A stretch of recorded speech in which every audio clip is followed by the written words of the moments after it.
Friends, welcome back to my channel आसान maths GK. आज के इस वीडियो में हम बात करने वाले हैं कि अगर आप भी एसएससी एमटीएस 2023 का पेपर देने वाले हैं तो आपको यह वीडियो जरूर देखनी चाहिए, जैसा कि मैंने थंबनेल में बताया है। क्यों देखनी चाहिए?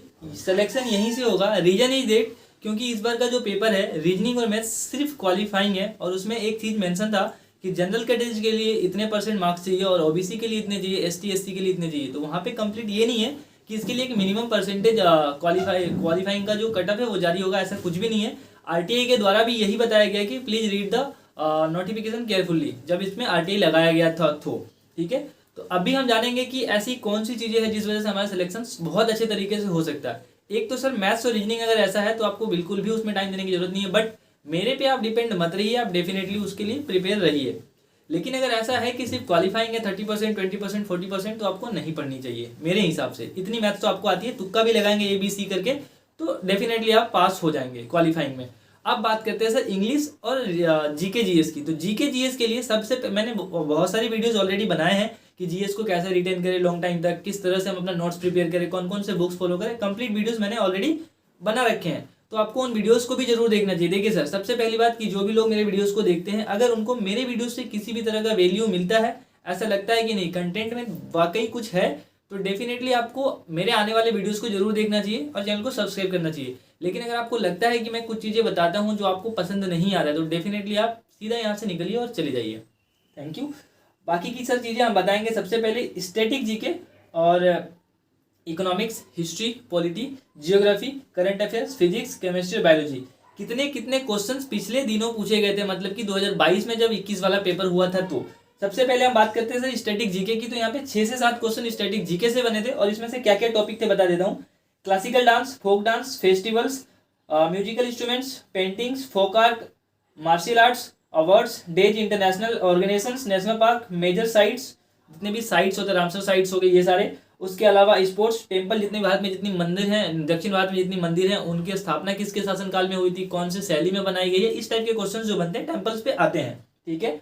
उसके बाद नेबर कंट्रीज, उनके कैपिटल एंड करेंसी। जैसे कि आपसे पूछ लिया जाएगा रिसेंटली कि भूटान की कैपिटल कहाँ पे है, वहाँ पे कौन सी करेंसी चलती है, या फिर अमेरिका का कैपिटल कहाँ पे है, वहाँ पे जो है वर्ल्ड बैंक का हेड ऑफिस है, अभी उसके हेड कौन है। तो ये सारी चीजें आपको पता होनी चाहिए, ये स्टैटिक का पार्ट होता है, ठीक है। उसके अलावा जो है दूसरा जो है इकोनॉमिक्स। तो इकोनॉमिक्स में सबसे बड़ा चीज आता है करंट अफेयर्स में बजट को ऐड कर लिया जाता है, ठीक है। उसके अलावा section of economy, national income, banking और मॉनेटरी पॉलिसी और 5 ईयर प्लान और अनएम्प्लॉयमेंट। ये 5 टॉपिक्स है जो आपको पढ़ने चाहिए। एक एक दिन का टॉपिक है, 5 दिन भी पढ़ेंगे तो डेफिनेटली आपका नोट्स भी रिवाइज हो जाएगा और आपके क्वेश्चन भी बनने स्टार्ट हो जाएंगे। बट शिद्दत से पढ़नी पड़ेगी। ऐसा नहीं कि मैंने एक वीडियोस देखा 1 घंटे का और 10 मिनट में सोचूंगा रिवाइज कर लो, ऐसा नहीं होगा, बिल्कुल भी नहीं होगा। अब लास्ट टाइम बचा है, क्योंकि अप्रैल में पेपर स्टार्ट होंगे, आज 23 मार्च हो चुका है, ठीक है। तो इस तरह से प्रिपरेशन करना है अपने आप को कि आपका जो सिलेक्शन है इसी टाइम में हो जाए। 25 क्वेश्चंस जीके जीएस के आने हैं, तो कभी भी 75 नंबर के पीछे नहीं भागना है। 20 क्वेश्चंस के पीछे भागिए और 20 में से 20 सही हो, ऐसा करके आपको आना है। 20 क्वेश्चंस मन में रखिए कि 20 मेरे सही ही होने चाहिए। अगर 25 हो जाता है तो बहुत अच्छी बात है, और पेपर का लेवल इतना भी स्लो नहीं होगा जितना लोग सोचते हैं, ठीक है। क्योंकि 3-3 नंबर का क्वेश्चन आएगा एक, तो 75 नंबर बनेंगे सिर्फ जीके जीएस से।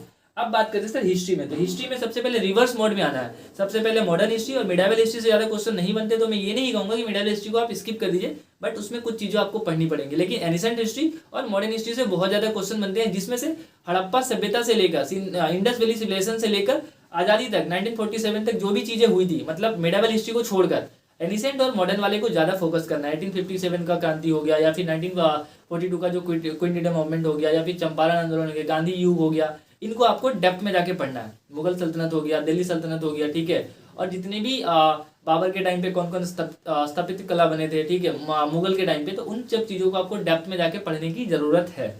अब बात करते हैं सर जियोग्राफी की। जियोग्राफी में सबसे इंपॉर्टेंट मैंने आप देखा है, एसएससी सीपीओ की बात करें, सीजीएल की बात करें, सीएचएसएल की बात करें, एमटीएस की बात करें, जीडी की बात करें, सेंसस 2011 का जो सेंसस है आपको डेप्थ में जाके पढ़ना पड़ेगा sir. Depth in the sense कि लिंगानुपात कौन से राज्य का सबसे ज्यादा था, कौन से राज्य का सबसे कम था, कहाँ का जो जनसंख्या वृद्धि दर बहुत अच्छा रहा, कहाँ का सबसे कम रहा, ठीक है, भारत का सबसे न्यूनतम लिंगानुपात वाला जिला कौन सा है।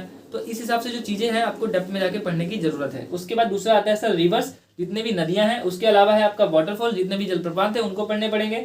पासे से जितने भी दर्रे हैं, लेक से जितने भी झीलें हैं उसको पढ़ने पड़ेंगे।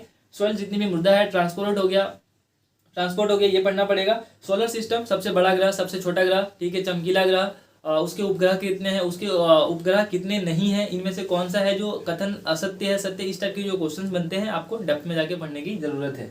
ठीक है।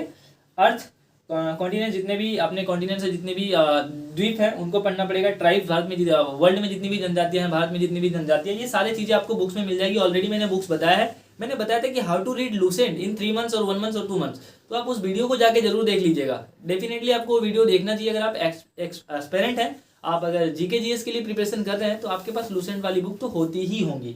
ठीक है। अब बात करते हैं सर पॉलिटी में। पॉलिटी में सबसे पहले आपको प्रीएम्बल, प्रस्तावना को अच्छे से पढ़ना है, क्योंकि प्रस्तावना से ही क्वेश्चन बहुत सारे बन जाते हैं। उसके अलावा सर अपना फंडामेंटल राइट्स है, फंडामेंटल ड्यूटीज है, उसके अलावा डीपीएसपी है, उसके अलावा हम बात करें तो प्रेसिडेंट, पार्लियामेंट और कोर्ट्स, मतलब कि सुप्रीम कोर्ट और हाई कोर्ट से बनने वाले क्वेश्चन, इंपॉर्टेंट अमेंडमेंट, जितने भी संशोधन हुए, इंपॉर्टेंट आर्टिकल, जितने भी अनुच्छेद है। भारत में भी कितने अनुच्छेद है, 1 से लेकर 395 अनुच्छेद हैं। ठीक है, अभी के टाइम पे।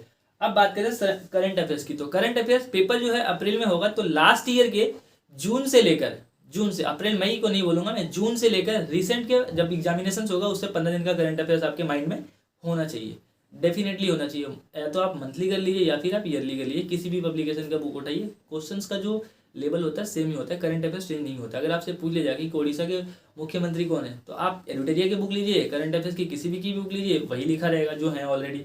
ठीक है। अब आता है सर फिजिक्स में। फिजिक्स के क्वेश्चन ज़्यादा नहीं है, मैंने चैप्टर वाइज भी डिस्कशन करा था कि फिजिक्स के कितने क्वेश्चन आए थे, हिस्ट्री के कितने क्वेश्चन आए थे, मिडावल हिस्ट्री से कितने क्वेश्चन आए थे, तो उन सारे वीडियोस को भी आपको जरूर देखना चाहिए सर। कोई भी चीज़ें मैं बताता हूँ तो उसके पीछे मेरे 2 से 3 दिन का मेहनत होता है, उसके बाद ही मैं कोई चीज़ें लाता हूँ। बिलीव मानिए सर, एक एक चीज़ को निकालने में बहुत टाइम लगता है। अभी मैंने एक और बुक ऑर्डर किया है अभी जीके जीएस के लिए, सिर्फ एसएससी एमटीएस को टारगेट करने के लिए, और मैं भी पेपर दूंगा, आप भी पेपर दोगे, और वो दिखाऊंगा कि देखो जो चीज़ें मैंने बताई थी यहाँ से क्वेश्चन आया था कि नहीं। आर्ट एंड कल्चर और स्पोर्ट्स से लिख कर ले लो सर 4 क्वेश्चन, यानी कि 12 नंबर आएंगे। स्क्रीनशॉट भी दिखा दूंगा, आज इस बात को लिख कर रख लो मेरी बात को, और जब दिखाना, जब पेपर 10 अप्रैल या 15 अप्रैल जब भी से स्टार्ट होगा ना, दिखाना, हर शिफ्ट में दिखाऊंगा आर्ट एंड कल्चर के 2 से 3 क्वेश्चन हर शिफ्ट में, और स्पोर्ट्स वाले को जोड़ दो तो 4 क्वेश्चन, यानी कि 12 नंबर तो यहीं से आ गए। घोल कर पी लो।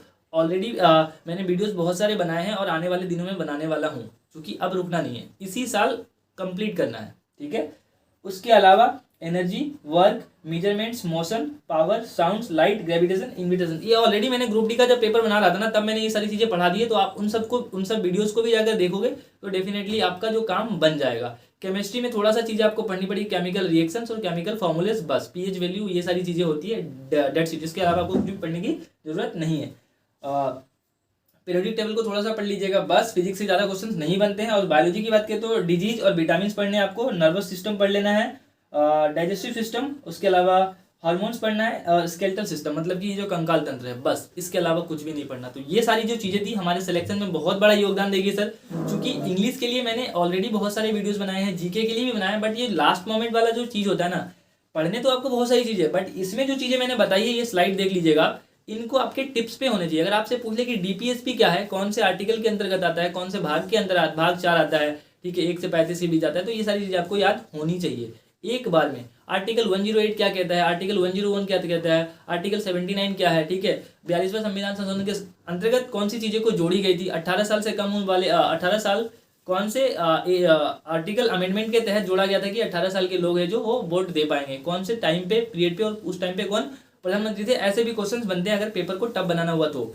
स्टैटिक में 1-2 चीज़ और भी है, ठीक है, भारत में सबसे लंबा, सबसे ऊंचा, सबसे बड़ा, विश्व में सबसे लंबा, सबसे ऊंचा, सबसे बड़ा, प्रथम मेन और प्रथम वुमेन, इन चीज़ों को भी आपको देखना पड़ेगा। तो ये कुछ चीज़ें थी मेरे हिसाब से। अब तक मैंने जो एनालिसिस करा, 48 शिफ्ट में पेपर हुआ था 2021 में एमटीएस हवलदार का, और पेपर का लेवल बहुत ज़्यादा टफ नहीं था, इजी टू मॉडरेट आता है, टफ पेपर नहीं आता है, क्योंकि 50 लाख के आसपास लोग बैठते हैं, तो पेपर उसमें से 20 से 25 लाख तो पेपर देने नहीं जाते। इस बार का जो रेशियो है, मतलब फॉर्म फिल हुआ है 54,56,000 के आसपास लोगों ने फॉर्म, मतलब कि 55 लाख आप समझ लीजिए लोगों ने फॉर्म भरा है, जिसमें से 27 लाख जो लोग हैं एग्जाम देने नहीं जाएंगे।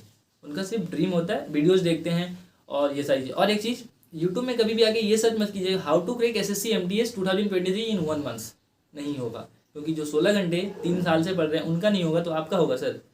कभी भी शॉर्टकट के पीछे नहीं भागिएगा, क्योंकि शॉर्टकट किसी का भी रुकता नहीं है, ठीक है, खत्म हो जाता है, सीधा धड़ाम से गिरोगे।